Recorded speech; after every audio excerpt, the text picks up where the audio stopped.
That's the idea. We'll just come in, we'll do our little cold opening. Cold opening is what they do. That's the stuff before. Yeah. We'll do that, and then we'll go right into the credits. And the credits will roll.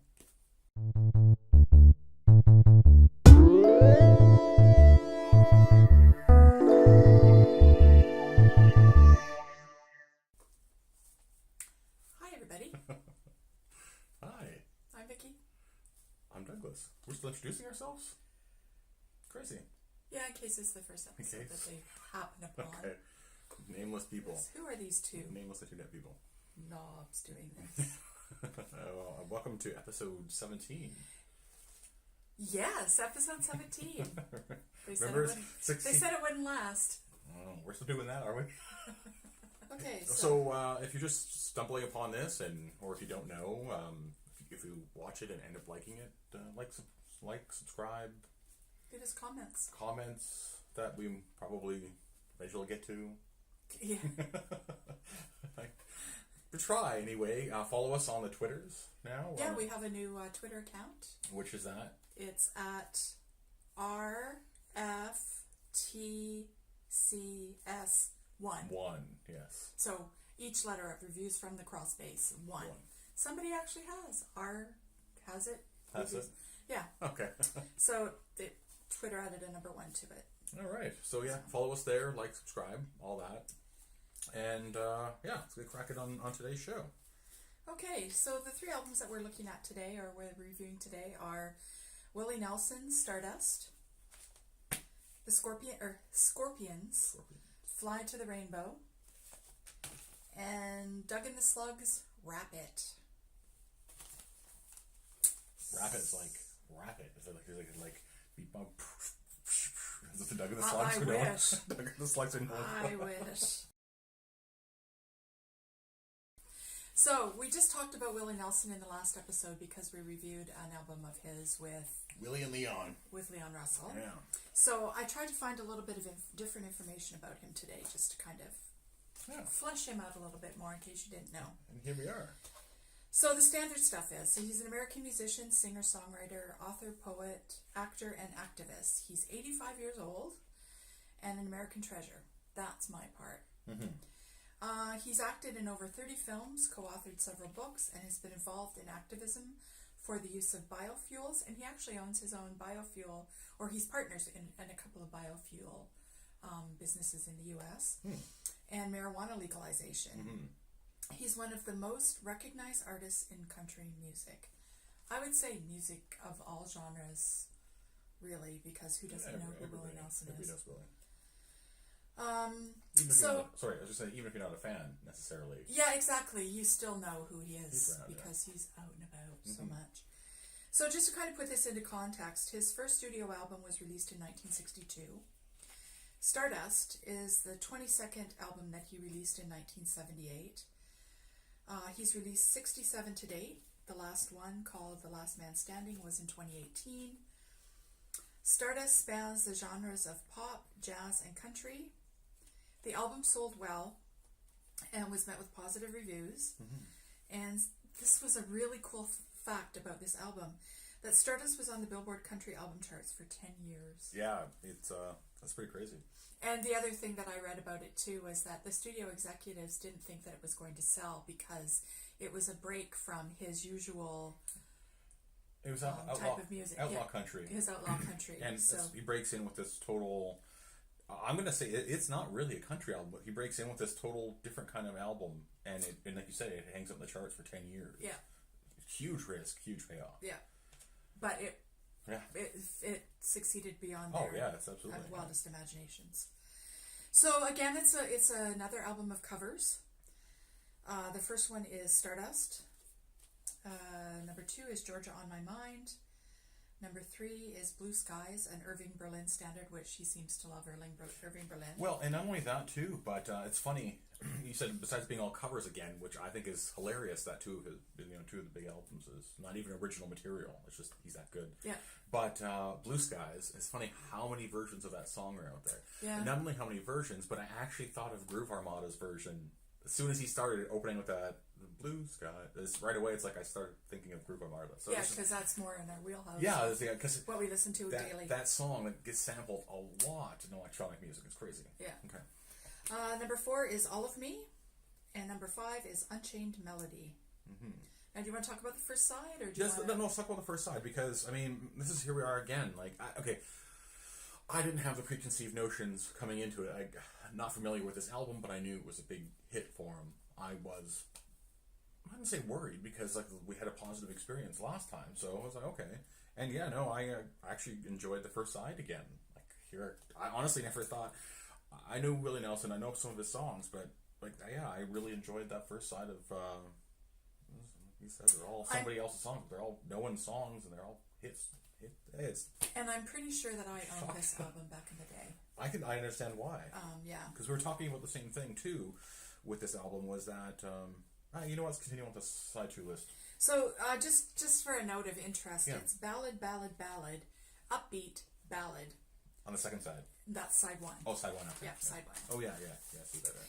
So side 2 is September Song, On the Sunny Side of the Street, Moonlight in Vermont, Don't Get Around Much Anymore, Duke Ellington wrote that song, and Someone to Watch Over Me, which is, again, a George and Ira Gershwin song, which he had covers on the last album as well. So, interesting stuff. But this one was ballad, upbeat, ballad, upbeat, ballad. So there's 3 upbeat out of the 10 songs. There's 3 upbeat songs on here. Most of them are ballads. Well, and I was going to say, continuing with what I was saying before, was you'd mentioned in the last episode that this is one of those ones where you just put on in the background and it's on, and you listen to it, enjoy it. Yeah, it's one of those albums where even I would agree that it's a well produced, well engineered album. So this album was like putting on a pair of warm and fuzzy pajamas for me. Willie's vocals are smooth, the arrangements are beautiful with lots of layers. The mix is robust and full and clear.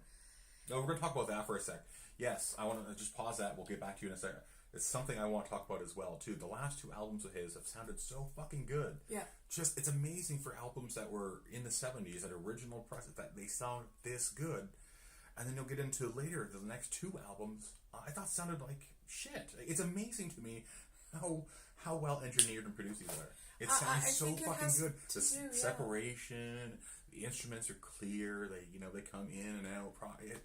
Yeah, and that's one of the things I loved about it. Yeah. You're listening along, and all of a sudden this little harmonica solo comes to the forefront, and or this little piano ditty, and it reminded me a lot of when I went to see my dad play in his jazz bands, where they kind of take a break, and each musician would take a little bit of a solo, stretch your legs a little and bit. So they kind of did, and I can see that's where the jazz influence probably comes from that they speak about on this album. Yeah, definitely a lot of jazz influence in this album. Sorry. That's okay. Because that's pretty much what. So the arrangements didn't stray far from the originals, but they're different enough that they're still really enjoyable. Willie kind of puts his little stamp on them. They made him his own, for sure. And there's little inflections that he does with his singing, and the highlighting of the different instruments through the songs helps make this album a really interesting journey. Yeah. They're not just. And when I say, it's funny because we say just covers. They're covers, but they're not just covers. He does his own little thing to them. Yeah, he makes them his own. Yeah. So on this album, Blue Skies and All of Me charted the highest of any of the songs on the album, which you can kind of understand. Yeah. But for me, one of the ones that I love the most, and listening to him sing it, it almost brought me to tears, is Someone to Watch Over Me. Yeah. And so yeah. It was good, yeah, no, he was crooning the shit out of that one. So all in all, this album again was not a chore to listen to. No, not at all. It would be one that on a rainy day in the fall or the winter. I would think it doesn't even have to be. It's just like just when you're just chilling, it could be like a breeze coming. Like it doesn't have to be that specific. It's just it's good to. Yeah, it's one of those ones that you can put on, and you could listen to it like it's summertime now. You're having a drink. It's later on. It's dark, and you just throw it on. It's totally non-offensive and is well produced, and once again the musicianship. Yeah, definitely, it was awesome. Incredible. So yeah, I'm with you. It's like I said, to me it's surprising to the last two. It's the two albums I thought would be the most difficult, turn out to be quite positive experience. Yeah, exactly. Yeah. Exactly. So the producer was a fellow named Booker T. Jones. Never heard of him. And so I don't generally go into a lot of detail about who the producers are, other than to say this is who they've produced in the past, so you can kind of get a gist of, you know, the similarities or the differences in, you know, his style. But Booker T also played the organ and the piano on this album, and he did all the arrangements. Mm-hmm. Originally, Willie Nelson had asked him to do an arrangement for Moonlight on Vermont for the album, and he liked it so much that he asked him to arrange the whole album. The whole thing. You seem to be all right there, Booker T. Yeah, so Booker T is a multi-instrumentalist, a songwriter, a record producer, and arranger, best known as the frontman for Booker T and the MGs, which I'm sure if you're into classic rock or oldies, I guess. Yeah, classic rock or oldies. Yeah, he covered quite a bit. So, and he did a fantastic job with the arrangements. Mm-hmm, mm-hmm. A part of the reason I think that I love this album so much. Yeah. Okay, over to you for the album art and. Well, yeah, I'll just start. So it's an original pressing, 78. And the only thing different I found about this one is that the run out on the actual vinyl is actually different. But there was no other, so I don't know if this is some weird special copy or what, but it is an original pressing, and it is Canada 78. So the front cover painting was done by Susanna Clark, and the back cover photo was done by Beverly Parker. Okay, so Susanna, was born in Texas. It was written down here because it's actually quite a bit. Moved to Nashville in the late 60s with her husband, Guy Clark. Yeah. That name's familiar. He's a musician? Oh yeah, huge in country. Yeah, gotcha. She wrote a bunch of songs for people. She wrote songs for Rosanne Cash, Kathy Mattea. Yeah. Emmylou Harris and others. Used to be a fan of hers. Her first big hit was "I'll Be Your San Antone Rose." So, so she was big. It is country. So she was big in Nashville. She was right, and then she started because she had a history. She used to be an art teacher. So she's like, some of these musicians she was hanging out with writing for. She's like, why don't you just do something? So that was the something. So she also has done covers for lots of people. Probably the same. Can you not read your own writing? No, I just didn't write it down. And I think it's because it was generally the same people she wrote for. She did the album covers for. So I mean, kind of not necessarily a bad way, incestuous, but all these people were just kind of sharing ideas and artwork. So there's actually a couple other albums out there with her artwork, and she died in 2012. Which actually is funny because a couple of times researching these people, it seemed to be around that time frame. 2011, 2012 was a weird little realm for people dying that do this kind of thing. Okay, in the back there, picture. Now you get pictures of Willie, you get in trouble because Willie, I forget it. And here's a picture of Willie. Just don't DM your Willie to anybody on Twitter. Don't DM this to people. Your picture of Willie. So Beverly, or Bev, still works in media and graphics design and photography, and she was the in-house photog for Columbia for a very, very long time. Has done photos and album covers for Willie, Garth Brooks, David Allan Coe, Johnny Mathis. Tons, like her list is huge. Yeah, it's interesting that you've been able to find out a lot. Like a lot of people run studios and stuff now. Still produce a lot of stuff. It's crazy. Yeah, you've really been researching the artwork more than just telling people what it is and giving your opinion on whether you liked it or not. Mm-hmm. So you're actually now putting more effort into researching who they are and it's weird because sometimes it'll be a lot and sometimes there's nothing. There's no in betweens. They're either still in it. I find it very interesting, and thank you for doing that. Yeah, no, it is pretty interesting, and it's funny because a lot of these albums I don't want to put effort into it because they suck so bad. And it's like, oh, this, these photographers and art directors and stuff did great work for such shitty albums. So at the very least, I can give those people props for things, for, covers that I like, and then shit on them for things that I don't like. So instead of just being like, oh, I like that, it's good. It's like, actually, here's the person does it. And I just want to check. And both of these ladies, you go online and find their works. They're still, they still have a ton of stuff out there, even though one of them is passed on. There's still lots of her stuff, and she was quite influential in the world of country. So I'm just going to continue on here. So it's funny, I wrote down the condition was good for 40 years old, and I was like, oh wow, this is right on. And then, it's like, wow, that's not so good. That's the little glue stick one. The glue just broke down.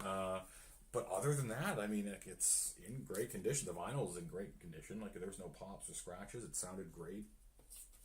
Wasn't worn out. Had a nice mix. So other than that, it's been sitting in a crawl space. But it's other than a little bang up. If that glue was together, that's pretty solid condition, I think. For costs. This album in its worst condition, $3.94. In its mid condition, $5. Mm-hmm. Mid, M-I-D. It sounds like mint sometimes, I think. Maybe you should say, it does. You should say maybe average. Okay, and mint condition, $19.90. Yeah. So.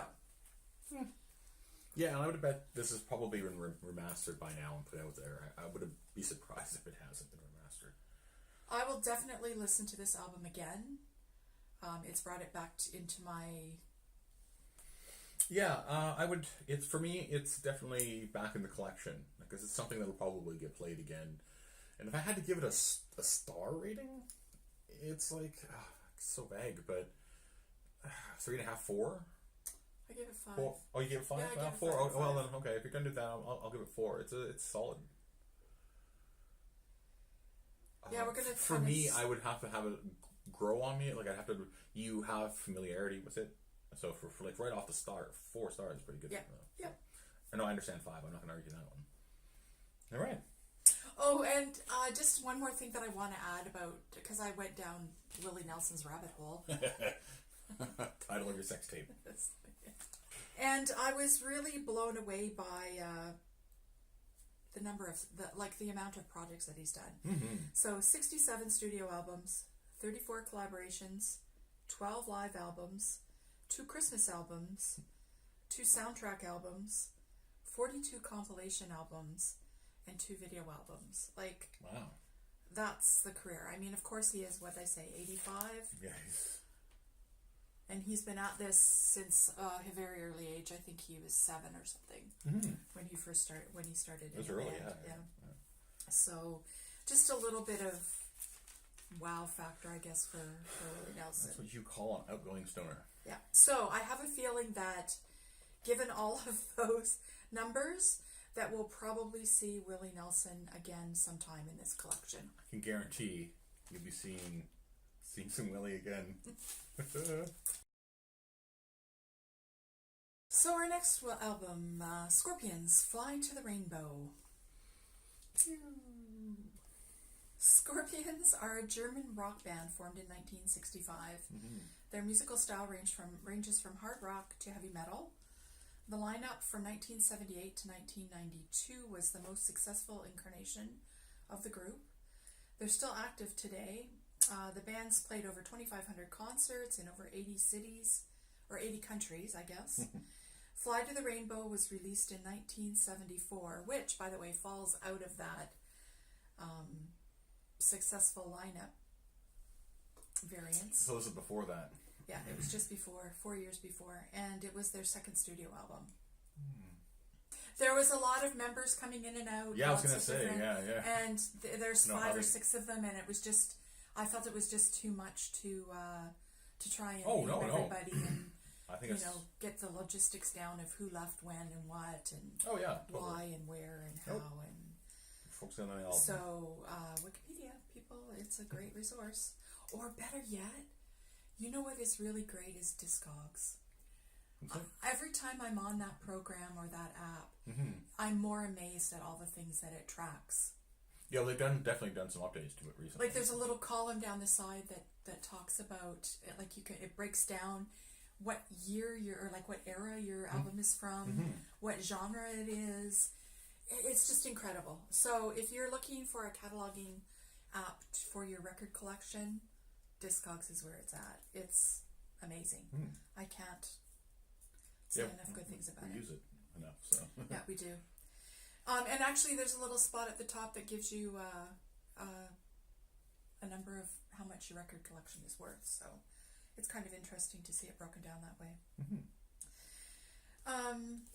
So the songs on this album, sorry for that little That's okay. rabbit hole thing.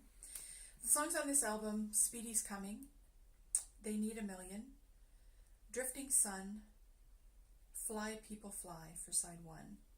Side 2 is This Is My Song, Far Away, and Fly to the Rainbow. So for me, when we first pulled this album, I'm like, Scorpions? First of all, I thought they were a Canadian band. Wrong. And second of all, I have to say I liked this album. It reminded me, from hard rock to heavy rock, it should be prog rock as well, because there was kind of hints of Rush in there, which I am intimately familiar with. And I was the opposite. I knew roughly who they were and kind of where they came from, and really I didn't listen to too much of the first side because I was busy doing research. So what I did hear, I did not fucking like, which is surprising to me because I generally like that genre of music, but yes. No, I did not. I thought this album was tedious. Yeah, see, for me, it was all hard driving, guitar riff driven. I love the second song, They Need a Million. But yeah, I enjoyed listening to this one. So did you do the second side yet? Yeah. Oh, okay. There. Yeah. I did not. I thought it was super generic, and it's weird. I want to use the same line in the next one. I realize it, but when you want to get a band that sounds like another band but isn't quite the same, this is it right here. This is like, you want your generic proggy rock and stuff, but you don't have a budget. This is who I'd go to. Well, and because it's just fuck. I'll be honest. This album kind of put me in a bad mood. I did not enjoy it. It's funny because I'm sure there's a Scorpions song out there that I know. Oh yeah, definitely. From radio play back in the day, but I'm not sure which one that is. So it won't be on this album. No, like it's 78 to 82 or 92. Yeah. So for me, it was a pleasant surprise. Huh.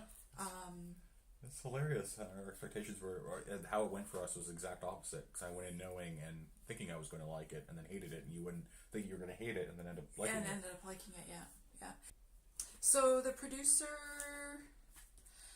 is a fellow named Frank Bornman. Frank is the guitarist and vocalist for the German progressive rock band called Eloy. You can hear prog rock influences on this album. He currently works for Horus Studios in Germany as a leading producer and engineer. And other than on Discogs, there wasn't a whole bunch of information about old Frank that I could find. Another little thing that I wrote down about this album is that I thought the musicianship was really tight. So. Yeah. I mean, I guess, yes, of course, they were, but I mean... Toit. Very toit? It was really toit. Well, it's not generic, it should be toit. So I'm just going to start. It's obviously Fly to the Rainbow with the Scorpions. It's from RCA Victor. Is this actually an American copy? So an original American run, not a Canadian run. It's obviously it's a bit beat up and stuff, and the outside, it's that weird kind of flimsy cardboard feel, which I'm not really Yeah, it does look. It even looks flimsy. It looks flimsy, yeah. The vinyl is in decent condition. I'm just gonna go with sound right away. I'm just gonna go with it's what I was talking about before with Willie. This is the opposite. This is sounded so fucking boring and flat and very monotone, centered. It all was all like coming out of the middle, and there was no real mix to it. maybe a bit of bass, but it was a flat fucking rock mix. It sounded so bad after the other one. It was so disappointing. God. And it sounded like shit, AM shit radio. And that was part of the problem with me, was that it's hard to sonically grab onto things, and they sound like it's fighting against you. It doesn't want you to listen because it sounds so bad. Right. So, and that's, for me, the audio mix I thought was terrible. So I'm gonna go with the album art. So they just have it listed on here actually as I'm sure I'm pronouncing this wrong. I'm not German. Wandres. Yeah. Wandres. Okay. So his name is Petrus Wandre. He's born in Germany in 1939 and died in 2012 again. He lived and worked in Hamburg. He's been influenced by surrealism, pop art, sci-fi, and tech. Worked on countless album covers, magazines, movie posters. Honestly, it was just too much to write in here. Do I have more about him? Because go look him up. He has a studio and he has an art gallery. I mean, he's dead now, but his studio and his stuff there. His work is on. I'm actually going to pop up a few images of his stuff. It's very, very cool.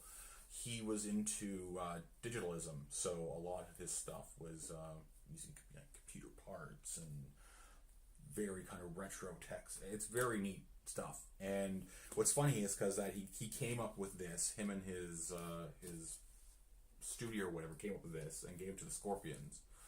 And I think you have something to tell about this. Is that if you want to fill it in, the lead dude, fucking hates this album cover. He hated it. Yeah.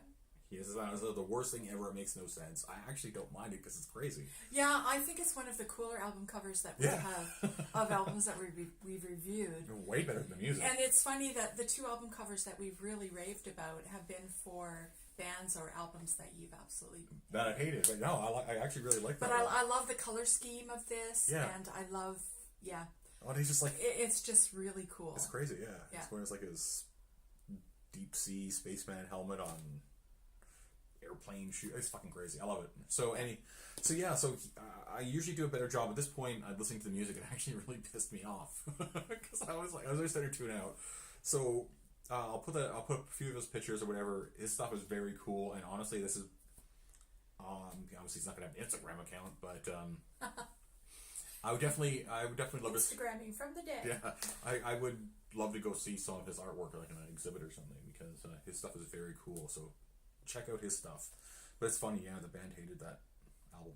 Well, the lead singer. That's what I mean. Yeah. So, in terms of the songs, I didn't care. I just said whatever, don't care, and then I actually just drew the album being on fire, right there. See, I can see you over there, madly scratching with your pen. He's got little plane shoes on, and he's like. And my last comment to them was, "Fuck you for making rock music tedious." So, fuck you, Scorpions, and Scorpion album. Hey, Vic, what do you think about this album? Well, I'm gonna go, and this is another ridiculous part about this album, considering that you hated it so much. I know. In its worst shape, $12.19.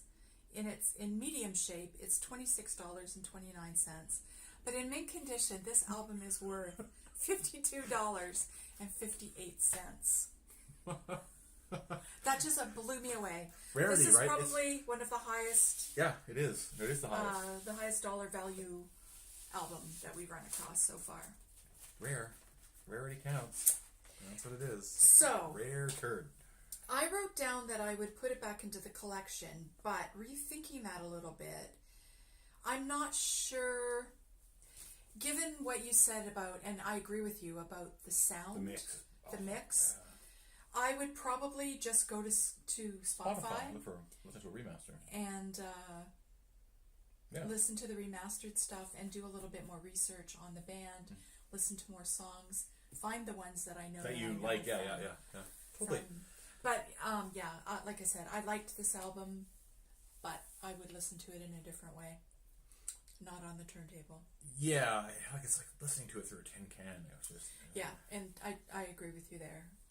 Obviously, I'd burn it. I wouldn't even I like the cover. I don't feel that strongly about it, but like I said, I won't listen to the vinyl. So the only reason I was honestly contemplating until I read out those numbers to you, I was contemplating smashing this one on camera just to show my frustration. But when I see that, there's no way that's happening. Oh, and I was just going to say, maybe I'll use the album as an art project and we'll frame the cover. Not that price. But no. Okay. Anyways, Scorpions down.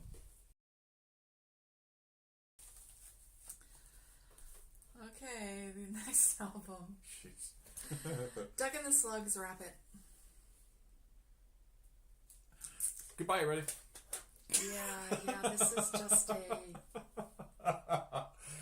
Okay, let's just get through this. Quick description, song names. We'll get on with this one. This will be a quick episode. Yeah, okay. Doug and the Slugs are a Canadian pop music group formed in 1977 in Vancouver, British Columbia. They had a number of top 40 hits in the 80s. Oh, Canadian top hits. Yeah, Canadian. Notation there. They were founded by a guy named Doug Bennett who moved out to BC from Toronto. And he was the band's chief songwriter and lead singer. They came to be successful through their series of marketing ploys. This band hung around Vancouver and played clubs, mostly the Commodore Ballroom. They had this thing where they would do dances at the Commodore Ballroom, and they would name them crazy things like Beach Blanket Bungle and Secret Agent Man, and people would show up, and then they did a couple of festivals called Slugfest, and so they developed quite a following in the Vancouver area, and someone, for some reason, signed them to a record contract, and they did 7 albums. Oh my god. Okay, I don't know how. Wrap It was their second of 7 albums, and it was released in 1981. Second, so they still had 5 more after this? Yes. Based on this album? What Yeah. the fuck? Okay. And sadly, Doug Bennett died in 2004. Oh, well, I do remember that. Of some mystery long-term illness. Yeah, I remember that. Oh, and an interesting, a little interesting fact about Doug Bennett is that he produced and directed videos for the Headpins, Trooper, and Zappacosta. Zappacosta, who I absolutely love. Oh, really? Oh, yeah. I listened to a lot of his stuff back in the day. Another Canadian from the Montreal area. So, yeah. He was a pretty creative guy, I guess, and there you go. He worked himself into a band and some albums and some... Okay. So let's go. Stardom. Let's go with these 2 minute songs. The songs. Dangerous, for side 1. Dangerous, Real Enough, which you'll probably know from radio play. It has like a reggae feel to it. Not on the Corner, Wrong Kind of Right, Partly from Pressure, and a song called Alibi. Side 2 was a song called Infrared, Forget About Me, Frankie, Embarrassed, and River. Too many songs. This album was a slog to get through. Oh my god, it was brutal. By the time we were done the first album, I didn't want to listen anymore. Oh, the first side, yeah, we talked about. Or the first side, yeah. I didn't want to listen anymore, but our rule is we have to listen to the whole thing, and it was just really hard to get through. It was. It's just how like I said with the Scorpions, the same thing as last time. It's just it's cheap, generic nonsense. Like I said, in a movie, once again, if you couldn't afford the real band or whatever you wanted, these are the guys that you get to be like, hey, make this song and make it sound like this other song. I think one of the songs was, not on this album, but one of their songs was actually used in a movie or some sort of TV show or something like that. It's great. If you're in the early 80s and you're drinking at the Commodore and being stupid, fine, but... Yeah, I could see... Why fucking 7 albums? It's such cheat. Once again, I'm using it. Tedious garbage. It's just like this smush of rock, punk, pop, reggae bullshit. No. Bad. Yeah, I could see. And why is there so many slugs? Why do they need so many slugs? They don't play hard, like, intelligent music at all. Why does there need to be 10 of them? Oh, there's only 6, but there you go. Whatever. 6 slugs. 5 slugs. Because one of them's got to be Doug. And a head slug? One of them's got to be Doug, and the rest of them are slugs. So why so many slugs? Anyways. Okay, what else you got? So the producer for this album was were Doug and the Slugs. which I assume was mostly Doug Bennett. Yeah. And Jim Valance. Now, we all know him from Bryan Adams fame. He co-wrote a lot of songs, produced a lot of Bryan Adams stuff. He also did one of the other albums that we had, I think. Yeah, I did. Anyways, yeah. Yeah, he has been on. His reign of terror continues. He's like that other guy, the piano guy from Victoria, David Foster. Yeah. Speaking of reign of terror, David Foster. Okay, I'll just cut that. Pops in there like a bad penny. Yes, you're right. He definitely like herpes. Yeah, like herpes. So yeah. Let's do the cost, and let's just get as much done. Like, get the cost, and then I'll talk about the album. No, go ahead and talk about the album. Okay. I guess I have to. You did it. Okay, it's the original run. It's Canadian original pressing from 1981. It feels shitty as the music. It feels gross and flimsy. Yeah, it looks cheap. like it's almost paper. Yeah. Paper. It sounds like shit. And in fact, at one point I was hoping this wouldn't even play because I know we have some other albums coming up might like that. But it sounded like the same. It actually was even a little bit worse, I thought, than the Scorpions mix. It was just like tin can AM. No, it was all down the center. Oh God, I can't stand that. It makes you not want to listen to it right away, no matter what it is. Yes, we like our music robust and full of layers.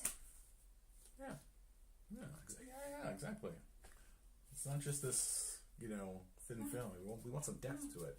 So, anyways, what's going on? Hans Sipman did the photography. Local Vancouver boy. Good for local boy. Yeah, he's been in the industry for over 40 years. Worked on other albums from artists like Chilliwack, Loverboy, Bryan Adams. Works in different formats and mediums. Still has his website. If you go look at his stuff at HansSipman.com, whatever his name is, Sipman.com, I'll put it up there.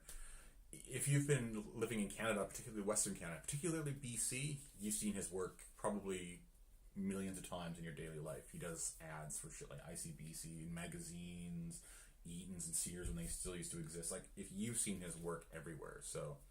So he's a graphic designer, you said? Yeah, well, he's a photographer and he does other stuff as well. He's got different, and it's, once again, photography is really solid. Like, it's, looking at his stuff, it's stuff that I dig. Well, and it's really becoming obvious too. Oh, I just want to say, no, go ahead. It's really becoming obvious too with Canadian artists how incestuous the business is here. Oh yeah, we're so tiny. Because everybody does everybody, and everybody does everybody. And I mean that in that No, it's true. The producers kind of all the big bands that come along, which is why they all sound mediocre and the same. Yeah. So I tend to agree with you. I will say the only thing, once again, that I actually like the cover in terms of like the way the color and the way he's got the fabric and everything. I actually don't mind the cover. Ironically, here we are again, and the back here too, where they're like wrapping the fish and. Were there a couple of different covers too? No, not that I. Oh, okay. Not that I noticed. No, I like the little cutout there, and it's funny because that's the only thing it'd be good for, and that's funny. It's how the material feels. That's how flimsy this whole thing is. Like paper that you'd use to wrap fish. Wrap a fish, yeah, totally. So I don't mind that stuff. Like, that's good Canadian shit right there. But once again, it's on a horrible garbage album. So. Yeah, well, blah blah blah. Blah blah blah. Burn it. See, burn it. That's my. Yeah, and. I know we're skipping ahead here. Just burn it with fire. Burn it with fire. Yeah, Fuck I'm the this same album. way. So the other funny thing about this too, in its worst condition $2, in mid condition it's $4.44, and in its best condition $10.45. Whatever. $2 is too much. Too as much. far as I'm Oh, concerned. it's just hideous. And hideous. I'm sorry that my in-laws paid good money for this. I'm sorry that anybody out there piece of crap. paid good money for this, worked hard, and put this down on a counter somewhere. You're like, give me that done in this Slugs album. One thing, sorry. Yeah. So the other thing besides the outside photography that I actually do really like, they also came with this, like I said, this nice little touch inside the design. It's to look like a menu for like a takeout place or whatever, right? And it's just lyrics. Pink for side 2. Oops. White, yellow for side 1. So and yeah, it's kind of. That's that's kind of cool. It's just too bad none of those words mean anything. Although the titles could have stood out a little bit better for me. Well, they have the lines, the slugs on the end. Having horrible eyesight, Yeah. it was really hard to kind of pick But, out the different. You know, I could probably count on 2 fingers how many times we've seen an insert that actually. Yeah, I agree. And Means it is something, kind of a nice touch to add to it. Once again, So it's just kudos to whoever came up with kudos to that. that. Boo to the music. So, there we go. You know, it's funny. that's our happy little episode for today. It's funny how the expectations get flipped around, and you keep thinking that it's going to go one way and it goes another. And you know, one of those times where I had thought it was going to go differently. Again, it was less of a pleasant surprise this time, and more of a face punch or a sonic ear. Thank God for Willie. Yeah, that's what we need. Willie straighten us out. Thank Jeebus. Thank Jeebus for Willie. Thank baby Willie. Okay, so I think that's it. Like, subscribe, and next week should be. If you're a Bobby Vinton fan, you're in for a treat. It should be interesting. I definitely don't see why we would make an angry video.